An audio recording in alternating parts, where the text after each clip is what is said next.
Thank you, Mr Speaker. It's a privilege to stand on behalf of New Zealand First in support to speak to the Prime Minister's statement.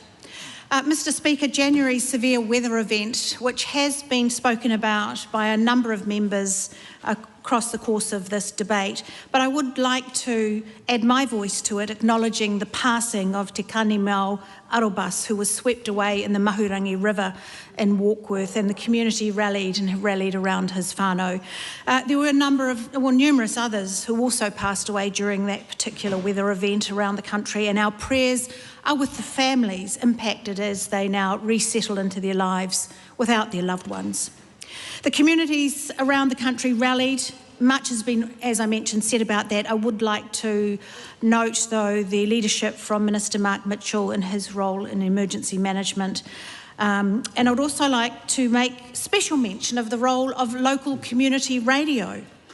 3.7 million New Zealanders listen to the radio every week. Radio has an impact, and particularly in a crisis, radio can make a difference. It is a lifeline utility. It connects people to the information they need when they need it in a really timely manner, and radio does that. Special mention today to John Grant and his team from CFM in Coromandel. They broadcast as soon as there were warnings up. They were on air for 49 continuous hours, non-stop broadcasting, delivering 98 severe weather updates. They delivered key content from officials about road closures, power outages, flooding reports, evacuations, what houses were stickered, sandbag advice, wastewater issues, safety messages. They interviewed all the key leaders in their district. They're from the Thames, Coromandel and Hauraki districts.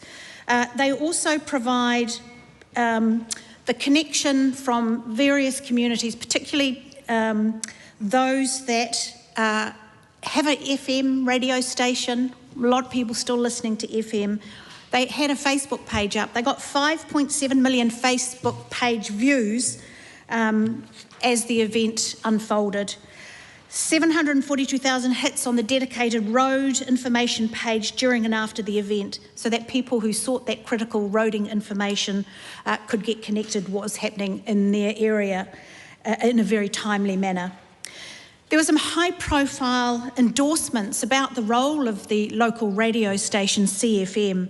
In fact, an RNZ board member who was actually stuck in the weather event in Matarangi, he made contact with the station to say that they were providing excellent value of local radio connecting people. 1XX up the coast in Whakatane, and Andy Galbraith and his team also were on air. Whakatane experienced the most rain in a day since records began, and they were broadcasting messages from when they were put into a red warning. 1XX, if you've ever listened to them, they are an amazing little small community radio station running on the smell of an oily rag, but they were providing lifeline also to those who are living further up the coast on State Highway 35. They had those road updates which were critically important about closures, what areas to avoid. They were inundated with requests for information about roading, the closures, the travel, especially from through to Tauranga from Opotiki. So really today a shout out to those incredible community local radio stations who are really important in terms of localism and getting messages out. Now, the weather event, and we've seen a number of them, and that is why New Zealand First has always had a policy of climate adaptation.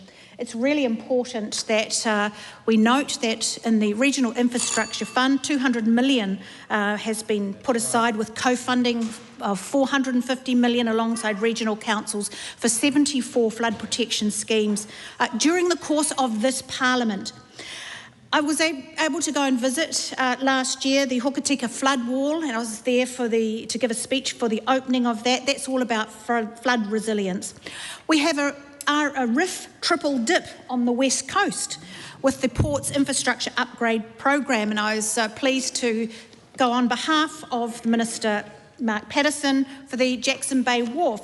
We've also put money into a number of wharfs around the west coast, Westport Harbour infrastructure, Greymouth Port infrastructure, because, Mr Speaker, New Zealand First, we're an integral part of this government. We're putting the steel in the shovel and we're playing our part to dig us out of the fiscal hole that Labor buried us in. That's right.